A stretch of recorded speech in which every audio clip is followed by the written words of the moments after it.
Hola chiquillos, ¿cómo están? Hoy les voy a subir la clase número 2 de fibra. Así que voy a partir eh, respondiendo las cosas que quedaron en duda de la clase número uno. Así que vamos a partir con eso.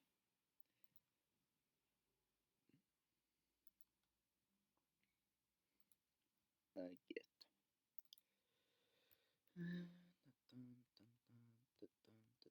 Ya, aquí era la primera duda que le había dicho de la microfibrillas de celulosa, de los componentes que tenían, que está la celulosa, la hemicelulosa, la lignina y las proteínas solubles. Bueno, yo le había dicho que en la imagen aparecían las pectinas como tal y lo consulté con el profesor y me dijo que sí, que las pectinas estaban presentes y estaban presentes en mayor cantidad que la lignina, pero la lignina igual se encuentra presente en las microfibrillas de celulosa.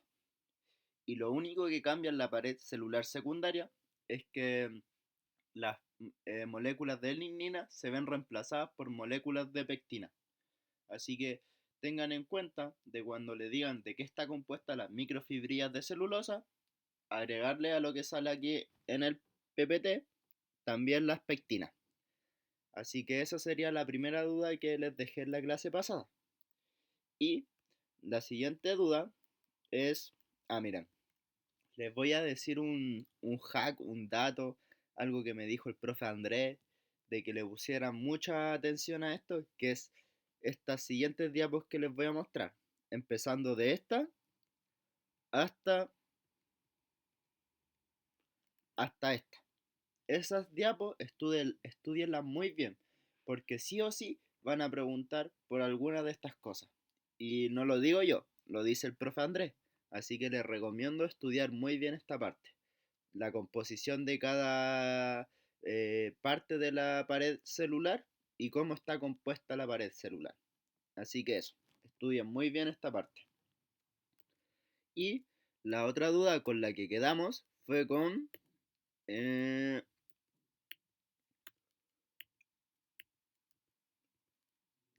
aquí.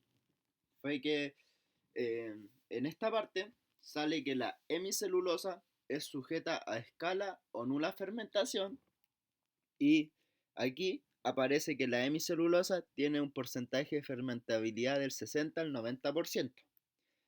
Ahora para explicarle esto nos vamos a devolver un poco a la parte de la hemicelulosa, que bueno, en realidad no sale acá, pero hablé con el profe Andrés y me dijo que la hemicelulosa tiene la capacidad de comportarse como una molécula soluble e insoluble. Y esto se debe al peso molecular que tenga la molécula de hemicelulosa.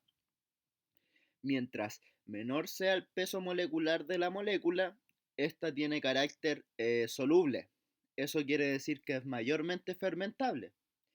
Y mientras mayor sea el peso molecular de la fibra, esta va a tener una capacidad insoluble. Entonces, todo va a depender del peso molecular. Y esa sería por qué en una fuente sale que es más fermentable y en otra menos. Recordar que no sé, creo que en la clase pasada me equivoqué diciendo esto. Sorry si fue así, pero eh, las fibras solubles son las que son más fermentables y las insolubles no son fermentables, para que lo tengan en consideración. Y esas serían las dudas de esta clase que quedaban por resolver, si es que no me equivoco. Voy a revisar bien. Sí, eso sería todo en esta clase. Ahora vamos a empezar con la clase de fibra parte 2.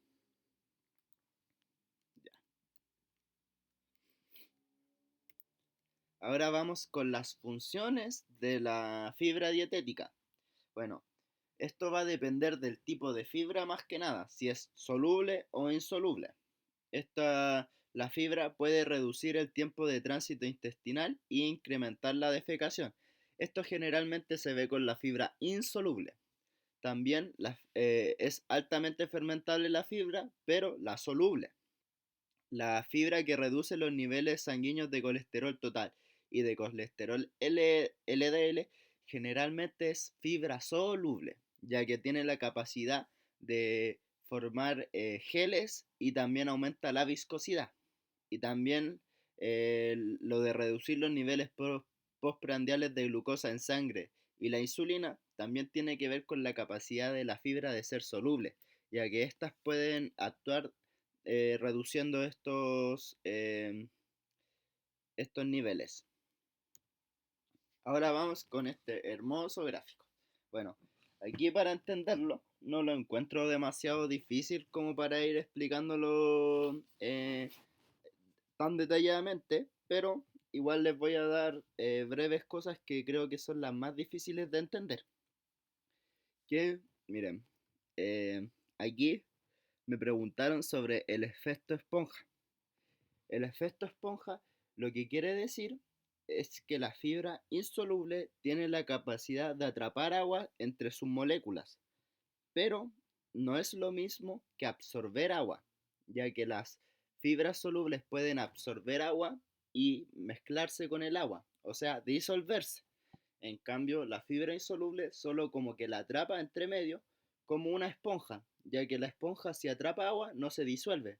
Entonces piénsenlo así como una esponja para lavar la loza. Y la esponja,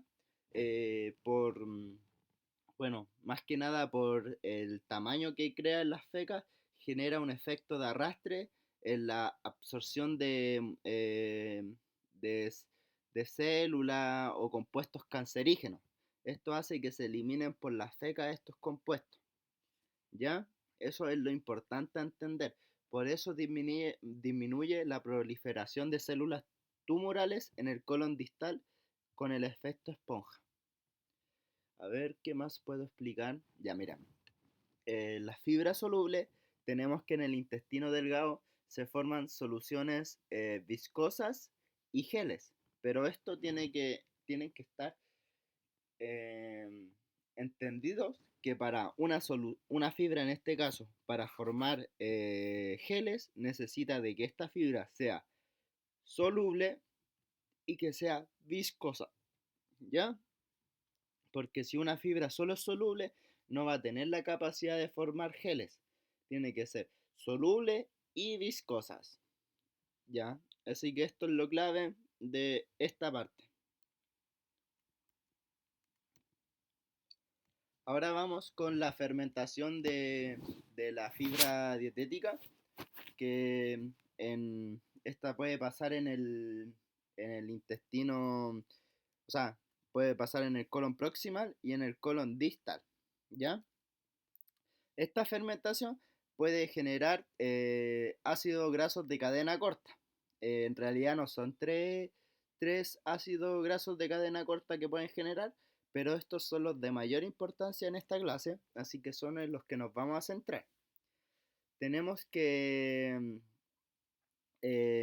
como tal, esto es clave recordar, antes de ponerme a explicar cada ácido graso de cadena corta, que la fermentación puede ayudar en la proliferación de bifidobacterias y lactobacilos que tienen efecto prebiótico, como lo vimos en la clase de microbiota. Así que también es importante.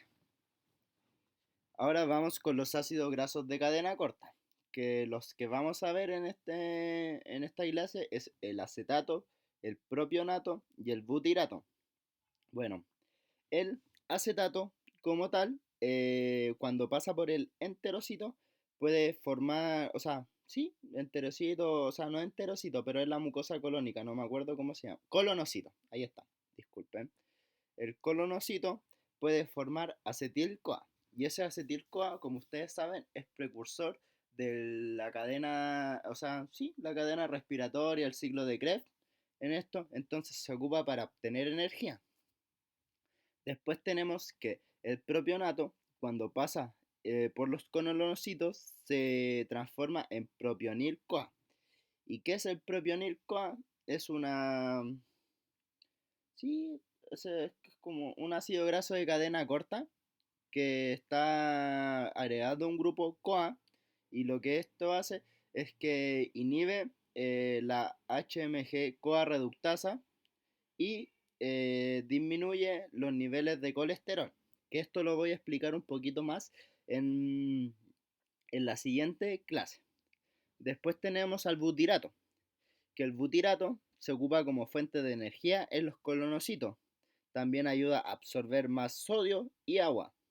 También ayuda en el crecimiento y diferenciación de colonocitos, ya que lo ocupa como energía y eso hace que tenga un menor crecimiento de células tumorales y tenga y la mucosa del colon, la colónica tenga una mayor integridad, o sea que sea más, tenga un mejor estado la mucosa.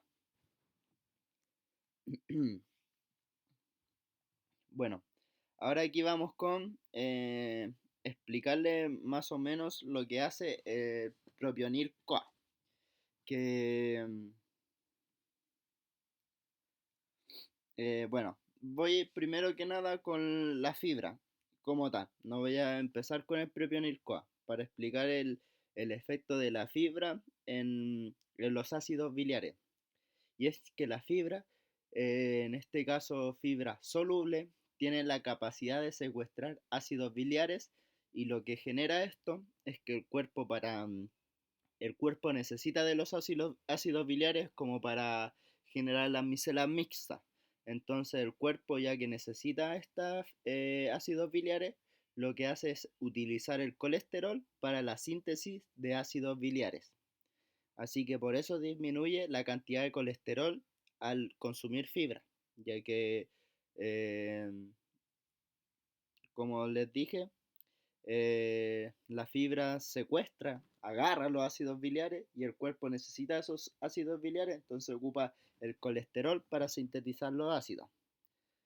Después tenemos que la fibra, la fibra que tiene la capacidad de formar geles, que es la soluble más la viscosa, dificulta la absorción del colesterol de los alimentos, ya que no permite que enzimas actúen en el colesterol y permitan su absorción. Y después tenemos que aquí en el 3 que el propionato, o en este caso el propionil CoA que sale del colonocito, tiene la capacidad de inhibir a la HMG CoA reductasa, que es una enzima que cataboliza la reacción de la HMG CoA en colesterol. Entonces lo que quiere decir es que al inhibirse la HMG CoA reductasa, inhibe la síntesis de colesterol en el cuerpo. Entonces hay una menos producción de colesterol. Y eso sería todo lo de esta clase. O sea, no de esta clase, de esta parte. eh, bueno, aquí está explicado que mientras mayor viscosidad tenga un alimento, limita más la difusión del colesterol, o sea que tiene una menor absorción. Que esto también tiene que verse con la capacidad de soluble, porque así también genera los geles, que también disminuyen aún más la difusión del colesterol. Entonces hay menos absorción. Mm, mm. Ya bueno, como no sé si todos están dando oficio de sistema, pero les voy a dar aquí un tip que es cuando aumenta la viscosidad en el estómago, lo que pasa es que el paso del alimento por el estómago se vuelve más lento. Entonces, la velocidad de digestión del almidón se hace más lento ya que va pasando menos almidón por el estómago y el intestino delgado tiene una mayor capacidad para absorber. Entonces, va absorbiendo de menos y en mejor cantidad, o sea, no en mejor cantidad, pero lo va absorbiendo de mejor manera. Y la fibra soluble, al generar una viscosidad en la fibra, también el intestino delgado disminuye la absorción de glucosa, ya que como les dije, pasa menos glucosa desde el estómago, entonces se absorbe más lento, haciendo que el pic de glicemia sea menor. Entonces, como que tengamos una glicemia más regulada y no un pic gigante y después que baje. No, ahora va a ser como un pic que se va a mantener en el tiempo y no va a ser tan brusco el cambio.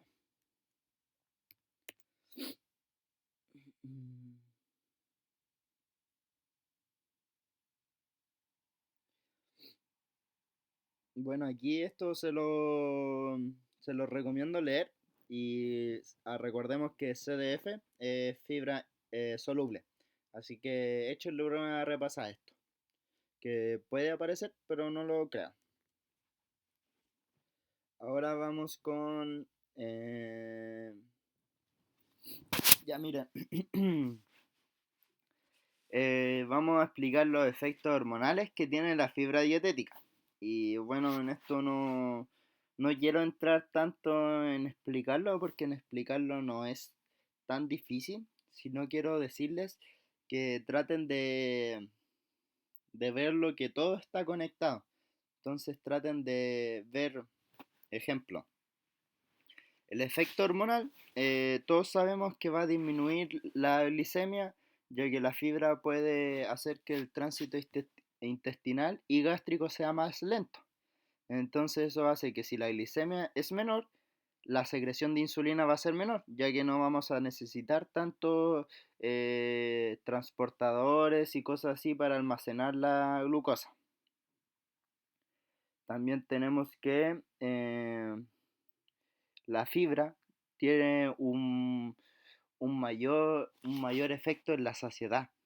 Esto quiere decir que al tiempo vamos a consumir menos energía y esto lo que va a hacer es que vamos a oxidar más grasa para ocupar más energía y vamos a almacenar más grasa en forma de en el tejido adiposo, ¿ya? Entonces esto va a generar un menor contenido de grasa corporal y esto también se ve inducido porque hay una menor secreción de insulina y como vimos en integración metabólica, para uno estimular el almacenamiento de grasa, necesita de una mayor secreción de insulina. Entonces todo esto está regulado. Igual es importante de que le echen su repasada, pero no creo que se lo deban aprender de memoria. Apréndanse como los conceptos claves de todo esto. Bueno, ahora vamos con explicar las categorías relevantes de la fibra en sus efectos biológicos y clínicos. Aquí tenemos que está la solubilidad, que como les dije es la capacidad de una fibra de disolverse en un medio, que en este caso es el agua.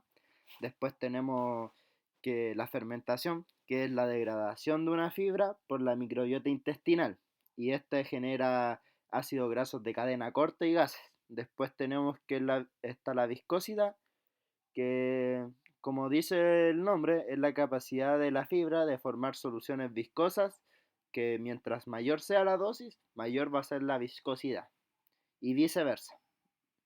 Después tenemos la formación de geles, que es la capacidad de las fibras solubles y viscosas para entrecruzarse. Esto lo que hace es que genera un gel viscoelástico cuando se hidratan, entonces genera como que la enzima que tienen que digerir estos alimentos no tengan acceso tan fácil y dificulten la digestión. Ahora vamos con la primera categoría, que son fibras que son insolubles y que son pobremente fermentadas. En esto está de ejemplo el salvado de trigo. ¿Y qué quiere decir que sea insoluble? Que no se disuelve en agua. Y como les dije, el, la fibra insoluble tiene la capacidad de atrapar el agua entre medio de ella, lo que puede causar un efecto laxante, ya que por arrastre lo que hace es que elimina más fecas del intestino grueso. al, a la fibra ser insoluble y no tener la capacidad viscosa, estas no forman geles y no alteran la viscosidad del contenido intestinal. Después tenemos las fibras que son solubles, no viscosas y fermentadas rápidamente. En estos tenemos ejemplos como la inulina, dextrina, almidón resistente y oligosacáridos. Aquí les recomiendo recordarse la inulina y el almidón resistente. Esos son los que más deberían tener presente. Las dextrinas y los dextrinas y oligosacáridos igual es importante que lo sepan, pero no, si están muy colapsados con cosas para aprenderse, apréndanse que la inulina y el almidón resistente son solubles, no viscosas y fermentadas rápidamente. ¿Qué quiere decir que sean solubles, no viscosas y fermentadas rápidamente? Esto quiere decir que se disuelven en agua, pero al no ser viscosas, no aumentan la viscosidad en el tránsito intestinal. Como dice el nombre, son rápidamente y totalmente fermentadas. Estas, al ser fermentadas, tienen un efecto prebiótico, ya que, como les dije anteriormente, tienen la proliferación de bifidobacterias y lactobacillus, si no me equivoco, y esto genera el efecto prebiótico. Y también tenemos que al ser fermentadas generan ácido graso de cadena corta como el butirato, que es utilizada en el metabolismo energético en el colon. Y también genera acetato, que se genera para generar acetil-CoA, que se ocupa para obtener energía. Después tenemos que la tercera categoría, que son solubles, viscosas y fermentadas rápidamente. Al ser solubles y viscosas tienen la capacidad de formar geles. Este tipo de avenas son los beta-glucanos de la avena. Esto yo creo que el más importante es el beta-glucano de la avena. Así que ese es el que tienen que aprenderse.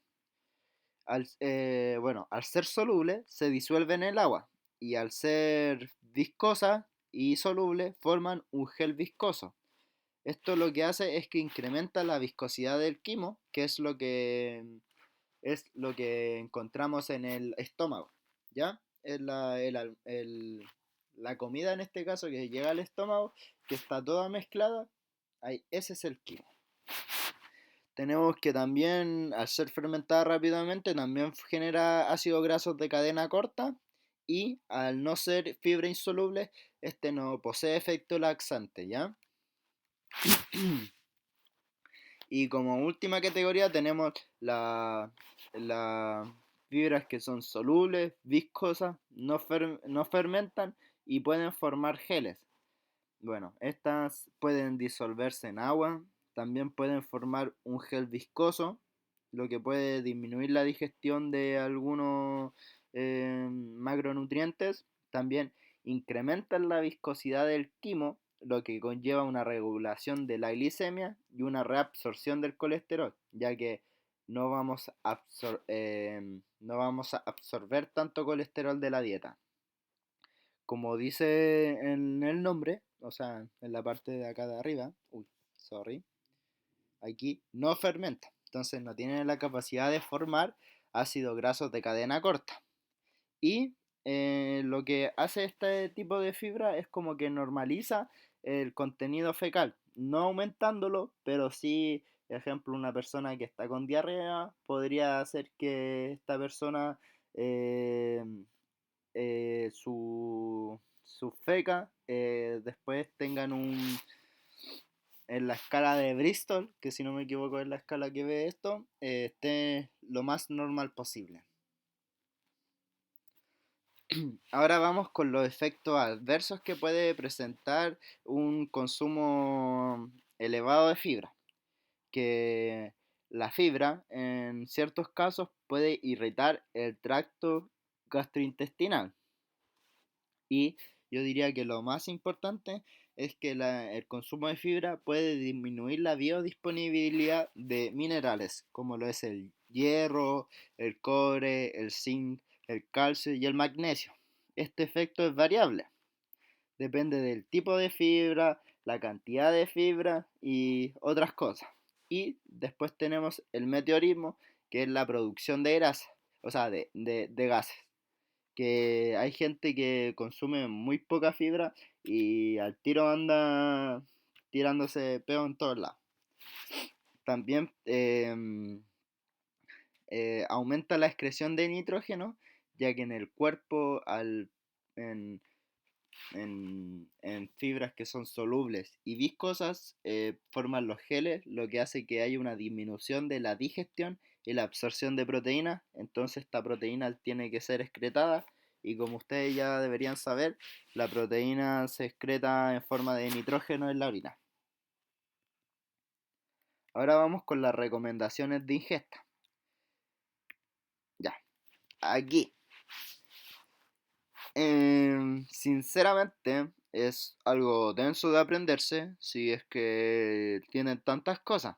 Entonces, esta parte de acá no recomiendo aprendérsela. Y vámonos al tiro a esta parte, que está como más resumido. Y veamos algo que en común es como que lo que ronda entre el consumo de fibra es entre 25 gramos a 30, entre hombres y mujeres. Entonces, vayan, eso apréndanse. Y lo más importante es que el hombre debería consumir más fibra que las mujeres. Les mentiría si digo que sé por qué, pero no lo sé. Así que esto, hombres siempre consumen más fibra y el rango de consumo de fibra está entre 30 y 25. Igual el hombre consume un poco más, pero esto es por referencias de otros países. No es como acá en Chile. Entonces no importa tanto. Ahora vamos con la de la lactancia y el embarazo, que durante todo el embarazo se consumen 28 gramos de fibra en cualquier edad, o sea, en la edad fértil de la mujer, digamos. Y en la lactancia consumen 29 gramos en todas sus edades fértiles también. Tampoco. Y esto más que nada tienen que... No, no deberían preguntar mucho acerca de esto, pero sí es importante que igual manejen algunos conceptos de cuál tiene más insoluble y soluble. Así que esto se los dejo tareas para cada uno para ir aprendiéndose unos cuantos. Yo diría que aquí entre los que se deberían aprender son el tomate, la pera y la manzana podría entrar en esas categorías.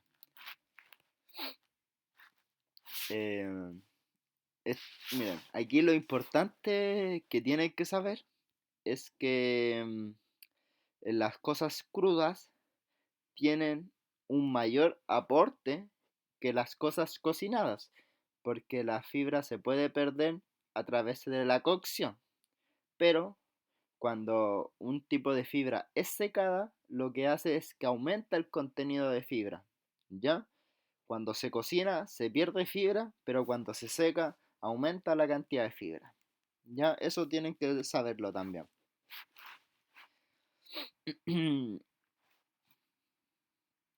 Esto igual échenle una repasada, pero como les digo, no creo que pregunten cuánta fibra insoluble y cuánta soluble tenga este alimento.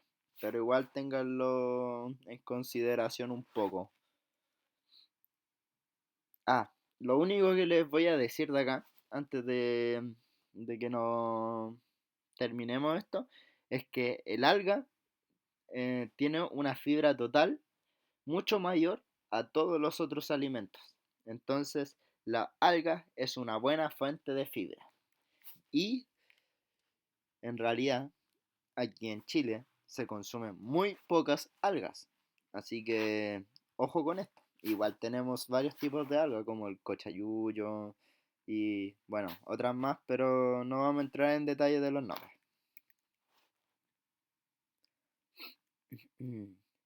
Bueno, aquí hay tipos de fibras chilenas y el contenido de fibra. Y como podemos observar es que mucho el contenido de fibra. Y ahora vamos con esta parte que es la guía alimentaria de Chile del 2023. Y aquí lo importante es que se sepan en cuáles partes de la guía dicen que hay que consumir más fibra. El hecho en el segundo, ponle color y sabor a tu día eligiendo frutas y verduras.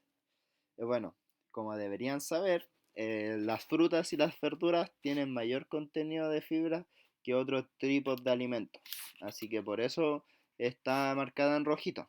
Después también tenemos que las legumbres también tienen un alto consumo, o sea, un alto contenido de fibra. Entonces, por eso también es importante recomendar esta parte de la guía alimentaria cuando queremos aumentar el consumo de fibra. Y también, como les dije, las algas tienen un alto contenido de fibra, entonces por eso hay que aumentar el consumo de algas para lograr esto. Y bueno, eso sería todo de la clase número 2. Eh, yo les había dicho que les iba a subir la clase número, o sea, le iba a subir clases sobre las vitaminas B1, B2 y B3. Y la verdad, por cosas personales, no voy a poder, pero igual traté de subirle lo mejor esta parte de fibra. Y con lo que me dijo el profe, todo eso. Así que lo siento igual, pero yo sé que ustedes pueden estudiar esa clase solos porque no es muy densa. Igual les voy a dar unos tips ahora, que sería como estudien la ejemplo. En la parte dice, esta vitamina es termoestable, termolábil, todas esas cosas, esas pequeñas cosas, importante aprendérselas. ¿Por qué? Porque el año pasado, eso fueron lo que preguntaron. Lo que más preguntaron sobre las vitaminas. En este caso, vitamina 1, B2 y B3, ya que la vitamina B6 tiene mucho donde preguntar. Así que eso, céntrense en estudiar los que les dije de la vitamina 1, 2 y 3. Eso, que tengan una muy buena tarde, noche, no sé cuándo vean esto, pero eso, y nos estamos viendo y que les vaya bien el jueves. Chao, chao.